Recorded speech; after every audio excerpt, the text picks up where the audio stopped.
For example of Apple తీసుకుందాం. అంటే ఒక యాపిల్‌లో ఏముంటది? ఎగ్జాంపుల్ నాకు తెలీదు. ఇది చెప్పింది మనము నమ్ముతాం. 1 యాపిల్ కంటైన్స్ ఏముంటదండి? విటమిన్ సి అనుకుందాం. కరెక్టా? సో, విటమిన్ సి బావుంది. ఎంత ఉంటది? 4.6 మిల్లీగ్రామ్స్ ఉంటది. సరే ఒక కేజీ యాపిల్‌లో 1 కేజీ ఆఫ్ యాపిల్ కదా! జనరల్‌గా హౌ మచ్ విటమిన్ సి ఎంతుంటది? ఒక కేజీ యాపిల్‌లో దాదాపు 60-350 మిల్లీగ్రామ్స్ ఉంటాయి. విటమిన్ సి కావాలి. సరే సురేష్‌కి ఎంత కావాలి?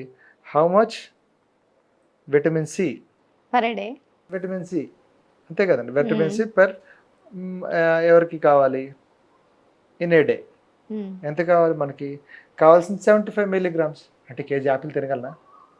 కాంట్ పాసిబుల్ కదా! సో, మనం అప్పుడు ఏం చేయాలి? న్యూట్రిషన్ సప్లిమెంట్స్‌కి వెళ్తున్నప్పుడు న్యూట్రిషన్‌లో అడుగుతాం. విటమిన్ సి టాబ్లెట్ ఎంత ఉంటది? అందులో ఎంత మిల్లీగ్రామ్స్ ఆఫ్ విటమిన్ సి ఉంది? అది తీసుకోవడం, నోట్లో ఏసుకోవడం.